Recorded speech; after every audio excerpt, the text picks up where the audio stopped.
केवल सकारात्मक सोच और निस्वार्थ भावना की जरूरत है। नमस्कार, मैं प्रीति मेहता। आज मैं भगवान शिव और पार्वती माता से जुड़ी एक कथा का श्रवण करने जा रही हूँ। यह धार्मिक और ज्ञानवर्धक कहानी है। इसे सुने से अपने अज्ञान के द्वार खुल जाता है। भगवान शिव ने पार्वती जी को बताए, अनोखी बात और उसका अनुसरण अच्छे रूप और लोक कल्याण में करें। जब पार्वती माँ ने बनाया भोजन तो भगवान शिव जी ने माता पार्वती जी को बताई। अनोखी बात, एक बार माता पार्वती ने भगवान शिव से बोले कि प्रभु, मैंने पृथ्वी पर देखा है कि जो व्यक्ति पहले से ही अपने प्रारब्ध से दोहक है, आप उसे और ज्यादा दोहक प्रदान करते हैं, और जो सुख में है आप उसे दोहक नहीं देते हैं।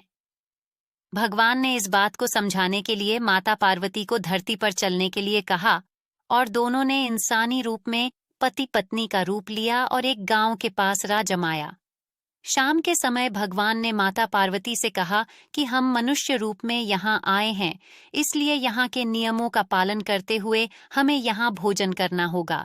इसलिए मैं भोजन की सामग्री की व्यवस्था करता हूँ, तब तक तुम भोजन बनाने की व्यवस्था बनाओ।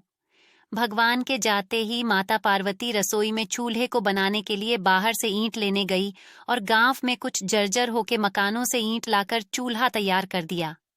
चूल्हा तैयार होते ही भगवान वहां पर बिना कुछ लाए ही प्रकट हो गए।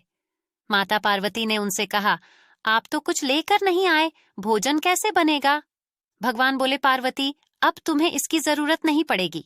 भगवान ने माता पार्वती से पूछा कि तुम चूल्हा बनाने के लिए इन ईंटों को कहाँ से लेकर आई? तो माता पार्वती ने कहा, प्रभु, इस गांव में बहुत से ऐसे घर भी हैं जिनका रख रखाव सही ढंग से नहीं हो रहा है। उनकी जर्जर हो चुकी दीवारों से मैं ईंट निकाल कर ले आई। भगवान ने फिर कहा, जो घर पहले से खराब थे तुमने उन्हें और खराब कर दिया।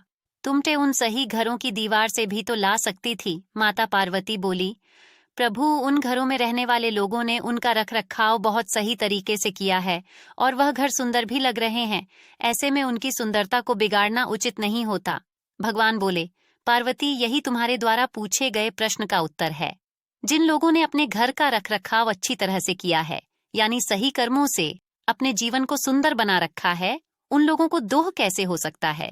मनुष्य के जीवन में जो भी सुखी है वह अपने कर्मों के द्वारा सुखी है, और जो दुखी है वह अपने कर्मों के द्वारा दुखी है। इसलिए हर एक मनुष्य को अपने जीवन में ऐसे ही कर्म करने चाहिए कि जिससे इतनी मजबूत व खूबसूरत इमारत खड़ी हो कि कभी भी कोई भी उसकी एक ईंट भी निकालने ना पाए। प्रिय बंधुओं व मित्रों, यह काम जरा भी मुश्किल नहीं है। केवल सकारात्मक सोच और निस्वार्थ भावना की आवश्यकता है। इसलिए जीवन में हमेशा सही रास्ते का ही चयन करें और उसी पर चलें।